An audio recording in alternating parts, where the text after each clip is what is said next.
It Comes at Night is a independent film distributed by A24 Films, which also, distributed films like Green Room, which Moonlight. I love Green Room. Moonlight, and they also did last year's The Witch, and is a film that stars Joel Edgerton as a father who is surviving with his wife and son in the wilderness, and due to an apocalyptic event that happens that causes a virus or some kind of disease that's causing people to turn into these, basically die of some sort of disease. It's kind of like Cabin Fever if you did like artsy. Or 28 Days Later. 28 Days Later. But they're not like killing when they turn in these like weird things, it's not really they're killing people. It's pretty simple. It's like they catch these disease and then they die horribly. Yeah. And it's like they're decaying. Yeah. They're bleeding from the orifices and stuff like that. So. Yeah. And the film deals with Joel Edgerton and his family trying to survive in the wilderness. And one day they come across a family that ends up staying with them. And as you see in the trailers, it basically becomes a mystery surrounding the events that are unfolding later with the two families colliding. Yeah. Kind of long story short, because we don't want to give any spoilers away, but I've been actually looking forward to this film ever since I first heard about it, because I've been really. I remember it's one. It's like A24 does this. Like they're not the type that will let you see a trailer and then you have to count down a year until it comes out. They'll come out suddenly with a trailer, and then 2 weeks later the movie's out. Yeah, or like so they're quick. They are quick with their trailers. They don't want you to wait for it. Like here you go. But when I first see the trailers, and it was funny because I had a different.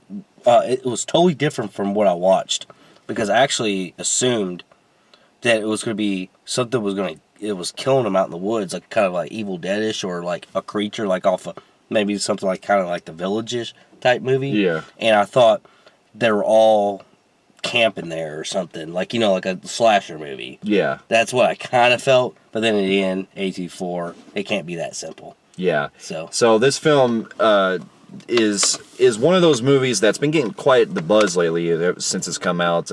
It's got great reviews from critics. It's split much like last year's The Witch. It's very split with audiences. Yeah. I think this is kind of the same situation, because this does remind me of the 2017's The Witch, where how I'm going to 16's The Witch, how I'm going to grade it, but also with the whole where the audience don't really.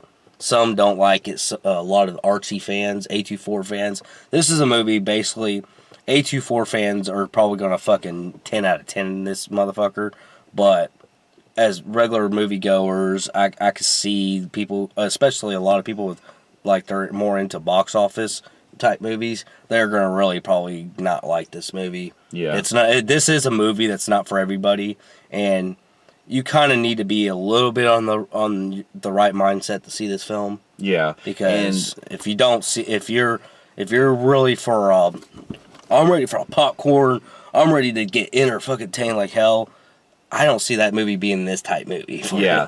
Well, I will say that I really did enjoy this film, and it did surprise me. Yeah. With my pros, I really enjoyed the performances, including Joel Edgerton. Yeah. Once again, ever since I saw him in The Gift, it shows that... I love The Gift. Ever since I've seen him in that film, I've been really getting into him as an actor who is capable of playing these type of performances. Yeah. And here, he is very, reserved as playing a father, and he's very protective of his family. Yeah. And I really enjoyed the way that he is very, strong-willing and trying to do the best he can for everyone. This movie, to me, was like, after watching it, it was okay. I do have some problems with it. Joel Edgerton, the best part of this film. I love him as an actor. And shocking enough, I like to say, I think I like Joel Edgerton better when he does independent films than I do with mainstream. I can see Even though mainstream is good, I'm just saying, when he does like The Gift, independent. This movie, independent. And some other films I haven't mentioned, independent, I feel like he's done... he really does good, especially when he does kind of like this whole Gift or this movie where he's kind of playing like a country guy type thing. I like him when he does that. I like him in some mainstreams. It's just some he did The Thing in 2011, which was fucking terrible. and I'm sure he wishes he can erase his name from that. So. Yeah, and not just that, but one of the I agree. He is a cable actor that I want to see more of him in future films. And when he does independent films, I know that I kind of want to see it because I enjoy his performance every time. Yeah. In this film, he is the best part of this film. There's so much emotion with this character, and he's trying to be a father looking out for his family. In a way, not to cut you off, but it's almost like, and it's funny because if you remember that game, The Last of Us. In that game, the guy who you play as Joel, that's Joel Edgerton's name is Joel as well. You know what? Like, there's some other actors I would probably give a little over him as playing the main dude in Last of Us because they are making a movie of it. But I would like to see Joel Edgerton being a candidate for that. Yeah, because I think, well, not just that. I think that he has the look for it, but he has like the presence of him, you know. So I could see him play him. Yeah. But anyway, his he's got a lot of emotion. Like he's playing a father who he cares about his family. He's looking out for his family, and he don't trust nobody. Yeah. At the same time. Yeah, basically it's basically he's got to do shit that he doesn't want to do in this film. Yeah, like he knows it's sad what he has to do in this film. I don't want to spoil it because it's kind of hard because this movie, like, I don't want to say anything about this almost because like I'm afraid I'm gonna spoil it, but like there's some stuff he has to do in this film. You can tell like he doesn't want to, but in this world they live in now, they have to. Yeah. So, and not just that, but one of the other things too that I really enjoy about this film the most is the claustrophobic feel. A lot of this film takes place in the house that they're pretty much having to seclude themselves in to escape from the apocalypse outside because they have to wear these gas masks anytime that they've come into contact with this red door in the back house, and also if they go outside. They think it's airborne or something. It's something that's airborne. Yeah, they think it's airborne based on the disease or something, and I really enjoy the way that the film is very grounded in this one area because they did that similar to, like, I noticed A24 does that with a couple of their other films. They did that with The Witch as well. They also did that. A24 can capture visually on the whole wilderness. I love when they shoot their wilderness movies, but what I also like about A24, I will give them praise on, is they don't really do much to little no CGI. They like to do just practicals, and everything's so authentic. Yeah. And in this film, they do that, and I praise... That's one of my pros about this film, is the blood is like almost authentic blood. It looks so real. You know...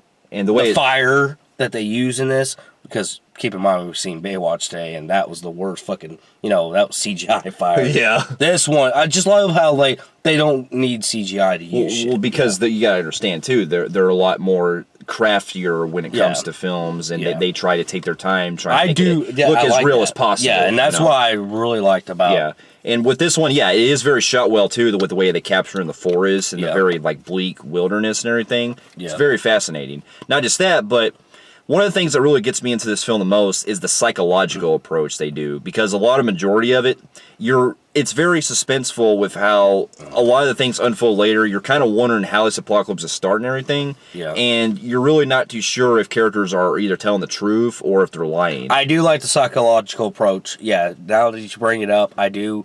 That's another pro I do have, where it, like he said, where like you don't know who to trust if somebody's going to do something, you know, like, because he has his family in here, and he's got that rule this whole entire time that he doesn't trust nobody, but he gives it a shot by letting that family come in, and you don't know if they're going to do something, you know, messed up, or if they're sick, you know. So it does make you think. Yeah, and it's a really one of those movies too that as the film goes along, you're thinking in your head a lot of the things that are happening in this world, because a lot of it's not very. It's basically something that you expect what's happening, but at the same time, it's something that you think that's going to happen and lead into, but it turned out to be something else. Yeah, you know, it does that, but then I'll get to my cons in a minute, but there is a con about that department I do gotta complain about with the whole, where like when you start getting in like more of the second half of The first half, I will give you that. Like, you don't know where this movie's going to take you. Second half, when I start seeing how the movie's flowing, I started like, yeah, I have a feeling they're going to do that. And then 2 minutes later, they do that. Yeah. And then I felt like, this is going to happen. And it's like, Yeah, I got you. Well, and not just that, but I also really enjoyed the way that the film is, you're getting into a lot of the different characterization with the with the way that the family is set up and the characters, because really they flesh out like a lot of the human qualities of these people too. Yeah, because they're wanting water, they're wanting food. Yeah, but you also get to know a lot of their different personalities to themselves, and you also see a lot of the different emotional impact that it serves later in the film with certain scenes that happen. There's a teenage black kid in this, which is I guess is Edgerton's son. Yeah, and you spend a lot of time in his view of the film, because he's mainly actually kind of like. He's kind of pretty much teaming up and not really a co-star. He's kind of like, well, he is a co-star. He's like, I don't know. He's almost like he's the main character more than Joel Edgerton is. Yeah. Because you're really focusing on him, and you kind of see him psychologically damaged over, as a kid, and he didn't get to grow up like, normal like we all did. He has to live through the apocalypse and all that stuff. And, he starts dreaming and stuff and seeing things. Yeah, and it's messing with him, which is a pro. But then me and him's got a con in that department too. But yeah, that's what I was really that's one of the reasons why I love the psychological approach, is because it dwells on that very well, because it's very suspenseful, and the way that they shoot it with the way that these scenes happen, it serves as a later impact later in the film that we won't reveal. Yeah. So now this is pretty much where we get to our cons, and he has a lot more to say than I will, but I will say that for some of my cons I did feel like while I was getting into the dream sequences, I did feel like they were a little exaggerated, because some of them did feel like they were kind of a rinse and repeat process. Yeah. Where some of them really didn't make some of them don't really add up to anything, and they just kind of drag. They kind of drag on a lot. Yeah, like we said, we like the psychological approach to the kid and how he's dreaming a lot. That also plays a con, because they do that rinse and repeat, and it just feels like it's repetitive. It's like he's dreaming a lot in this film, and like you could see it may lead to something, but majority of his dreams don't lead to anything. He's just seeing things. Yeah. Well, see, I do disagree in how it doesn't really lead to anything as far as the impact that it serves. But I feel like the scene where this is this ain't really much spoilers. Like, that was just weird, like how that girl just randomly came in there and was like, just shit like that. It was like, I really don't, I can get the other parts where he's like seeing like scenes of his grandpa and all that. Yeah. Because that can psychologically damage you, because that's your family. Yeah. You don't leave your mind, but that girl part where they just start kissing don't make no sense. Yeah, I got you on that. So that was like, okay, you did some shit like that. They do something very emotional in this film. That's before we talk about the con, they do something. I'm not going to spoil it, because it was really sad what happened to this family, and that was a pro. But back to our cons, like we were doing. I watch a lot of A24 films, and they're really good with their whole making you guess this, and they're good with puzzling movies and making you guess. This one felt like this was one of A24's most straightforward. Yeah, it was. They were really not trying to pick at your brain in this film. It was pretty much like any movie. Wow, I was like, wow, A24's did that, because A24 generally likes to do really build into your brain. Yeah, symbolize stuff. This one really isn't symbolizing nothing. It's sort of straightforward movie. Yeah, it doesn't have really necessary symbolism, because I do disagree in how it's not very. I mean, it is straightforward, but I do feel like there's a lot of suspenseful things that I can probably see thinking in my head what's happening a little better than you did. But I get what you're saying. It is for an A24 film. Yeah, it is their most straightforward that they've done. Because it basically it is the apocalypse, and these people are dying from viruses, which we've actually seen before. So A24 likes to do original films, and there are aspects in this film that can be original, but we've seen the whole virus type shit before. Yeah. So it was kind of weird seeing A24 doing something that's been done before. Yeah. But And the other con I had was because they lack a lot of explaining of what this is and what that is.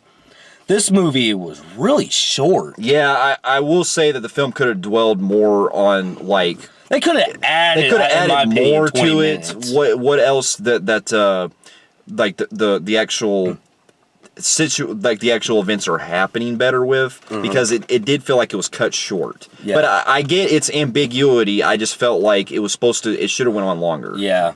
I do feel like when they got towards the end, I do feel like, they just really, like, once they got to that really sad most part, which was really good and all that stuff, and then, like, you could see, like, it really damaged them.